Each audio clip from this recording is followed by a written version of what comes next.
Here in section 5.6, we are going to address the idea of how do we find an orthonormal basis for a vector space.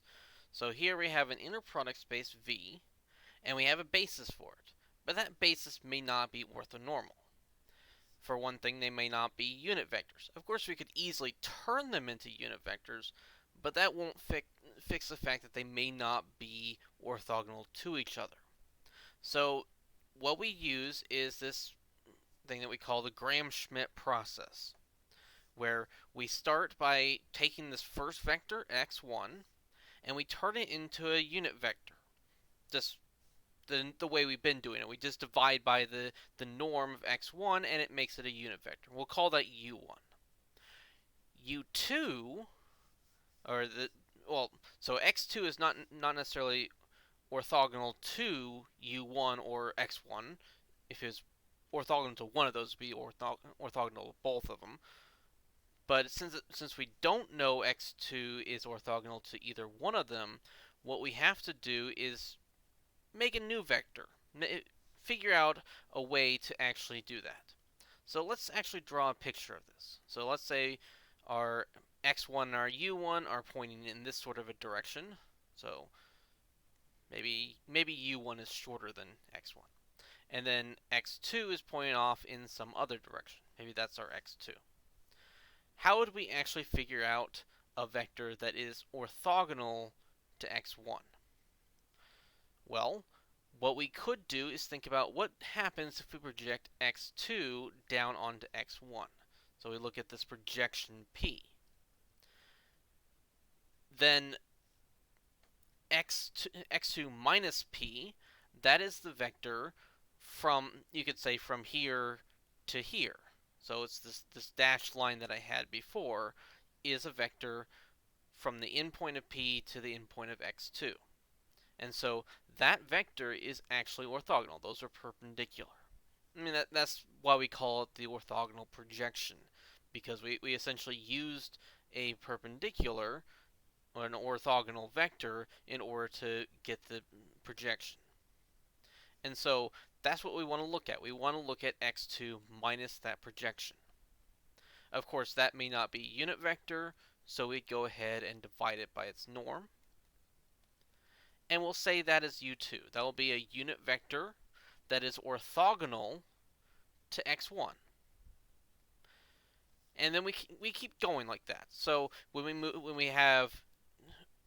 on to x3, we'll have to find a vector that is orthogonal to x1 and x2, or you could say to u1 and u2, and do the same process. And it all comes down to find a projection onto the subspace, and then take our vector minus that projection and turn it into a unit vector. So remember, we had a theorem about how to project a vector onto a subspace. So if we have a subspace spanned by u1, u2 through uk, then all we need to do, once we know that that's a orthonormal basis for that subspace, we take the inner product of a vector that we're trying to project, in this case the xk plus 1, with each of those basis vectors, and then use those as coefficients in a linear combination. That was our theorem. So we project xk plus 1 onto the span, and then once we have that, we just do the subtraction and turn it into a unit vector. And that gives us our next vector. And we just keep going through that process every time. And by doing that, we do get an orthonormal basis for our vector space.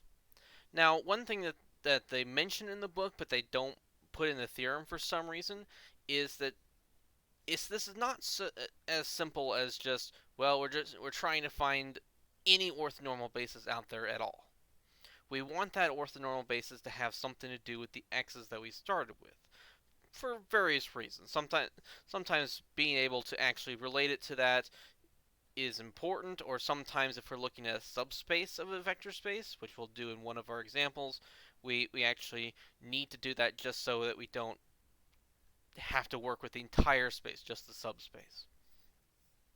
And so the idea here is that for every one that we've gone to, so if we only use the x1, so we only have u1, the span of x1 is going to be the same as the span of u1. If we have our x1 and x2, the span of x1 and x2 is the same as the span of u1 and u2. This u actually, let's make sure that's kind of the same length as the u1 we have over there. So we have a u2 that's sticking over here. But notice that this u2 is still in the span of these two. It's still in that same plane. It's not, say, sticking out of your computer screen. If we took a third vector x3, it would have to be kind of sticking out of this plane, and then when we actually find a u3 for it, that u3 would then be the vector that points out of the plane. And so that's the real main key here, and why it's actually related to the original basis. I mean, if we were just looking for a basis for say Rn, obviously we could just use the standard basis, E1 through En, and if whatever basis for Rn that we started with, we could have just replaced it with that and called it good. But we're not doing that here. We're specifically looking for a basis that satisfies this specific extra property, so that it's related to the basis that we started with. But that doesn't change what the process does. It's just a consequence of doing this particular process. So let's actually just do it. Let's take a basis for R3. So here we have a basis, and maybe I should name these. But let's call this A1, A2, and A3. Those are our basis vectors, and we're going to turn these into an orthonormal basis, specifically with that extra condition. So where do we start? Well, we need to find u1. u1 is just a1 over the norm of a1. We're just turning it into a unit vector. Well, what is the norm of a1? So maybe I'll put that up above. Let's put that first. So we have the norm of a1. Of course, we're just working with our normal inner product here. If we're using a different inner product, then we'd actually have to modify this to use that inner product. But here we're using our standard inner product in R3, the scalar product, you could say. So we take 3 squared plus 4 squared plus 0 squared. And hopefully it's not too hard to see that that's square root of 25, or just 5. So we're taking a1, so this 3, 4, 0, dividing it by 5. And in fact, I would usually just go ahead and leave the divided by 5 outside. Maybe we'll actually write this as 1/5 times 3, 4, 0 transpose. If this actually did divide through and simplify the numbers, then we might go ahead and actually just distribute the 1/5 inside, but we might as well leave extra fractions outside. Alright, so that's u1. That's our first step. Now we need to find u2. And to do that, we are going to take the inner product of a2 with u1. So with this u1 that we're working with here. I'm going to write that as an inner product rather than writing it as u1 transpose a2. So we're using the angle bracket notation here. But we are just working with the scalar product. So take the scalar product of this one with that one. Of course, any fractions we have outside, we can just go ahead and pull out. Remember, we do have that property for scalar products. So let's say alpha VW, we can pull an alpha out. And we're going to make use of that so we don't have to worry about putting the 1/5 through every time. Or we'll actually get some more complicated factors out front. So this will actually save us a lot of headache. So I'm going to pull the 1/5 out. And then we're just going to take the inner product of 3, 4, 0 with negative 5, 2, 1. So 3 times negative 5 plus 4 times 2 plus 0 times 1. Of course, that doesn't really matter, but oh well. So we have 8 minus 15. So we get a negative 7, but then we have the 1/5 out in front, so negative 7/5. Alright, so what do we do with this? Well, we're trying to find out what P is, what our projection is. And we're just going to immediately take the difference of A2 with that P. Or I guess they were calling it P1. So we'll call it P1. But we're going to take this. Well, actually, I should write out what this is. So A2 is obviously A2 that we have up here. But P, this projection, we take these inner products and we multiply them by the U that was used inside of it. So we only have one inner product so far, so we just have that inner product times the U1 that was inside of it. So here, A2 is negative 5, 2, 1. This inner product we found was negative 7/5. So actually we have a plus 7 over 5 times U1. But remember, U1 has that 1/5, so we're going to have to multiply that in there too.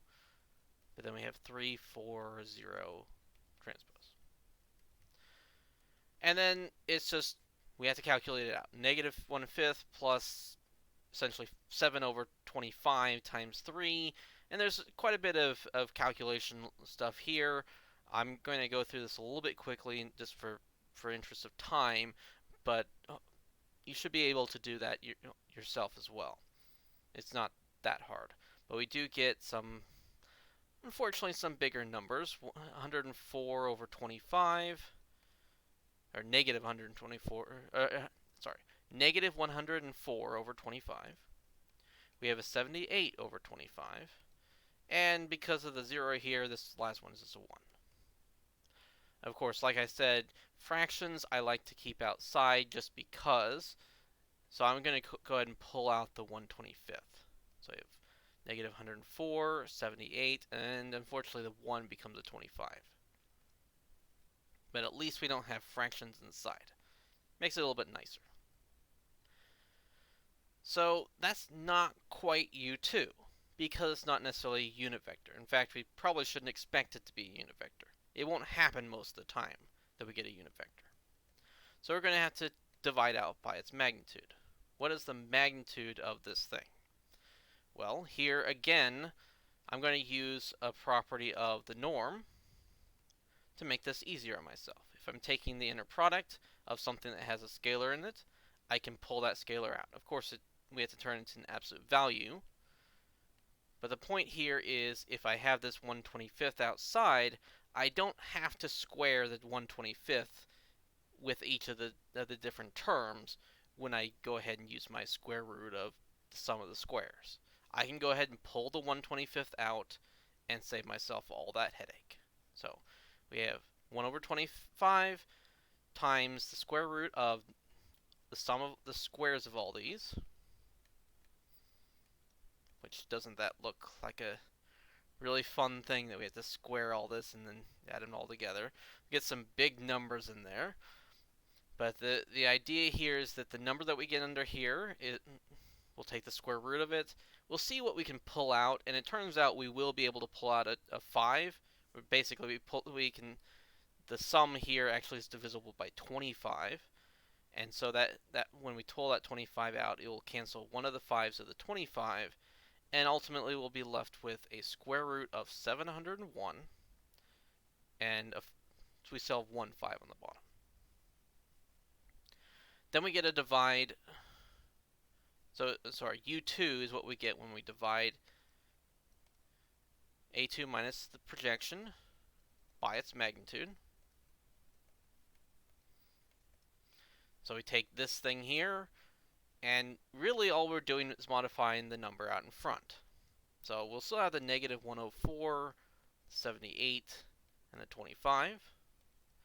But we're going to divide 1/25th by square root of 701 over 5. That means we get a square root of 701 on the bottom. This 5 would end up on the top, but it actually will cancel out one of the 5's from the 25. So we'll go ahead and just have a 1 over 5 square root 701.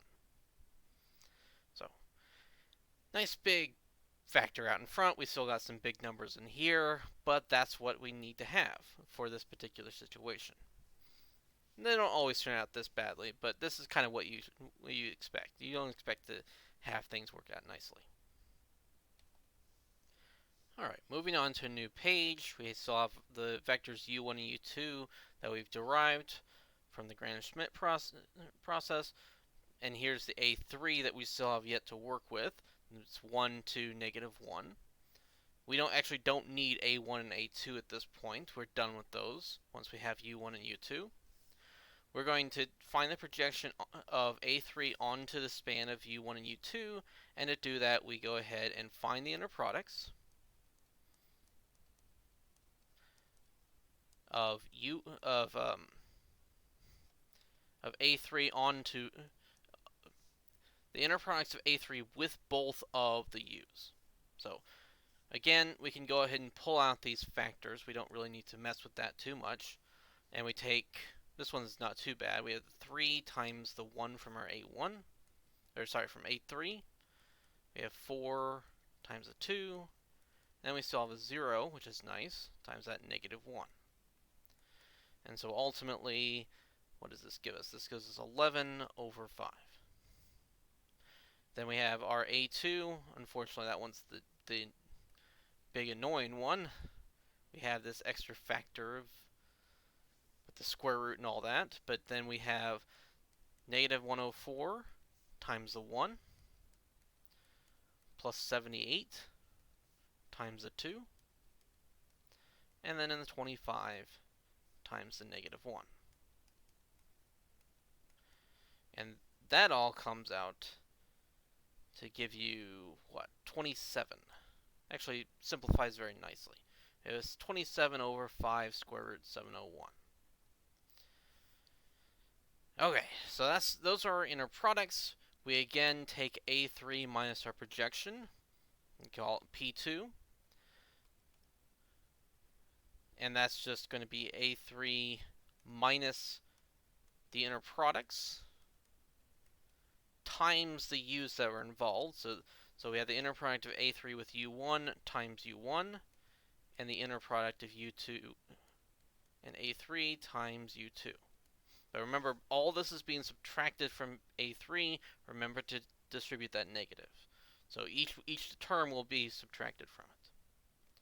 Again, a3 is this vector that we started with, 1 to negative 1. We have an 11/5 times our u1. I'm going to go ahead and combine the two 5's right away. So we have 11 over 25 times 340. And then we have our u2 times this. Again, I'm going to go ahead and combine our inner product with the factor that's out in front. So we saw the 27 on top. The 5's combined to be 25, and I'm just going to go and leave it as 25 for the moment. And then here's a nice thing: the square roots actually combine to get rid of the square roots, and you kind of get that every time. Because there's a square root here, you expect to get that same square root because you just kind of stuck it out in front anyways, and so normally they go ahead and combine to get rid of any square roots. So it's very nice that you don't have to worry about that in the subtraction step as much. But then we do have to put in the other values, so negative 104, the 78, and the 25.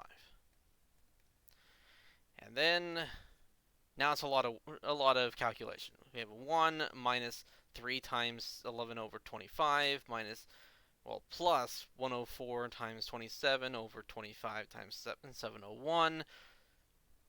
I'm going to, again, kind of skip to the end and let you work that out. You can actually use a calculator for that if you want to. Just be aware that you might have to worry about some rounding issues if you do that. I would prefer to keep it as exact as possible. So either if you can figure out what the denominator is supposed to be, maybe you can actually use that to use a calculator to kind of just shortcut to your answer, or you can just combine fractions as normal. But the point here is that what do we get? We get a 28 over 701 times negative 4, 3, negative 26. So fair amount of calculation went in there, but I pulled out whatever I could. We still have that 701 that unfortunately is still in the denominator. The 25 actually can kind of cancel itself out. We didn't have to worry about it. But then we pull out a 28. We do need to take the norm of this because this is not a unit vector. So we get that 28 over 701. We can pull that out. Just take the sum of the squares of negative 4, 3, and negative 26. And then we get, what, 28 over 701 times the square root of 701. So that comes out really nicely, in fact. And so our U3 is going to be this A3 minus the projection over the norm. We divide this by that number. The 28 over 701, that actually cancels itself out. That's kind of why I left it in this form. If you know something about rationalization, maybe you could see a way to simplify this form by itself, but since I knew I was going to have to divide this 28 over 701 by this result, it was just better just go ahead and leave this 28 over 701 as it was. But we will get a 1 over square root of 701, and then we have this negative 4, 3, negative 26. So now we have 3 unit vectors that are all orthogonal to each other. And the important thing is that U1, the span of U1 is just the span of the A1 that we started with. The span of the U1 and U2 is the span of the A1 and A2 that we started with. So if we're just looking at the subspace spanned by those two vectors, that would be our result. And then, well, since we're working in R3, of course, if we have an orthonormal basis with 3 vectors in it, then it would have to span the entire R3, just like A1 through A3 did. That one's not quite it. I mean, it's interesting because they're both bases, but it doesn't. The span condition doesn't really apply too much in that case. Alright, here's another example. I'm going to go through this one a little bit faster than the last one, just because these problems can take a long time, and I probably spent too much time on the first example. But again, we have 3 vectors. This time we're working in R4. So the span of these 3 vectors, they are linear independent. The span of these 3 vectors is not all of R4, but it's a subspace. It's a subspace S. We want to find an orthonormal basis for this subspace. And notice that because we are working with a subspace of R4, even though we can easily talk about an orthonormal basis for R4 being the standard basis, that won't necessarily have anything to do with this subspace S. So this is where we have to use Gram-Schmidt. There's not really any other way of ensuring that we can get an orthonormal basis.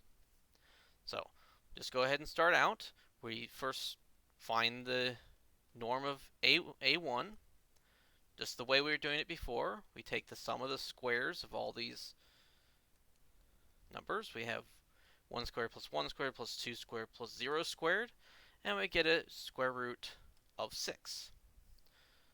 So we get U1 is just A1 over the norm of A1. So again, I'm going to go ahead and leave the square root of 6 on the outside, so we have a 1 over square root of 6 times the vector a1. Okay, not too bad.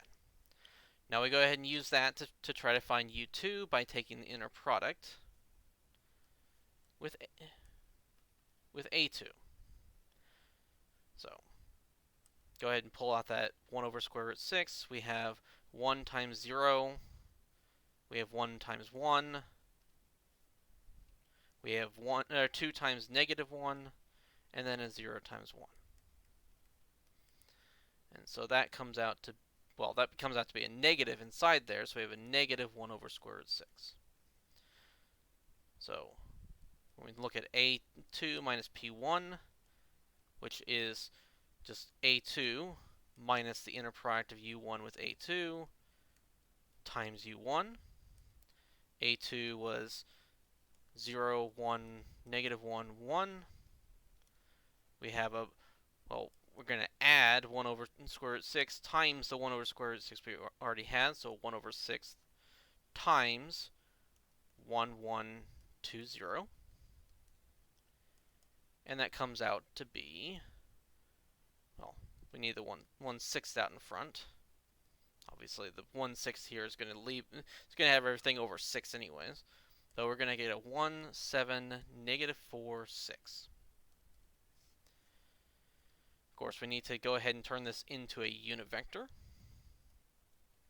So 1/6 times the square root of 1 squared plus 7 squared, well, plus 4 squared plus 6 squared. And so we get a square root. Again, we get a kind of a big number here. A square root of 102, and we still have the 6 on the bottom. Of course, when we go ahead and actually divide these, we get u2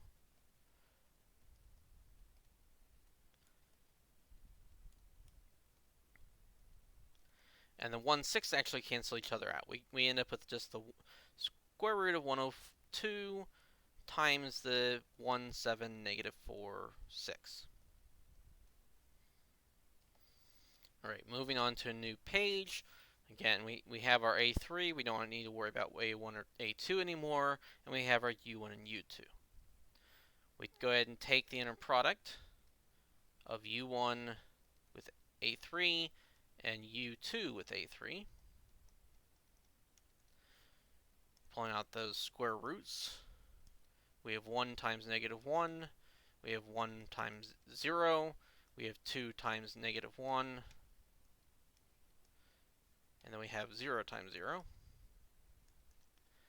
And so what? We get negative 3 over square root 6. Then we pull out the square root of 102. We have 1 times negative 1. We have 7 times 0. We have negative 4 times negative 1. So we get a plus 4. And then 0 times 6. So we get a 3, another 3, but this time over square root of 102. We have a3 minus p2, which is a3 minus the inner product of u1 with a3 times u1, minus the inner product of u2 with a3 times u2. I'm just going to go ahead and write out a3.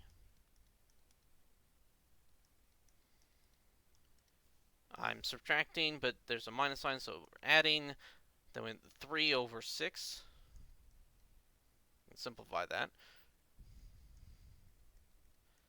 Then we have all those numbers. Again, we subtract 3 over. The square roots combine to be a 102. Then we have the 1, 7, negative 4, 6. And then we get all that work of combining all this stuff. And what do we get? We get a 1 over 17, negative 9, 5, 2, negative 3.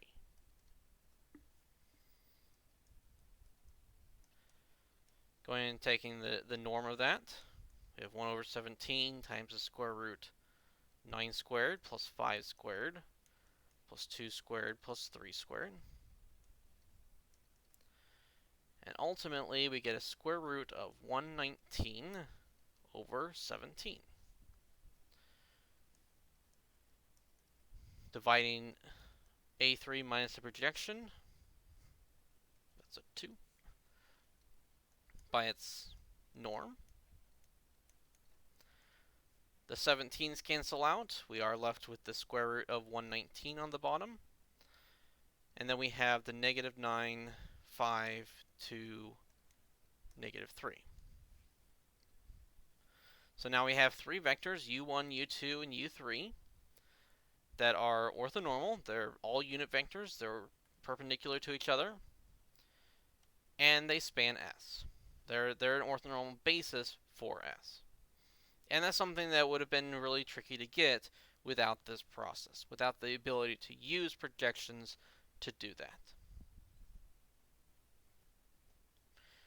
So I'm going to go ahead and leave that off here. I was going to do another example, but in the interest of time, I'm going to put that into its own separate video that will be on Legendre polynomials. And it's a fairly long example, but it shows you what you can do with this Gram-Schmidt process in a place where you're not really working with Rn. You're working with a different sort of inner product. But I'll leave that for the next video.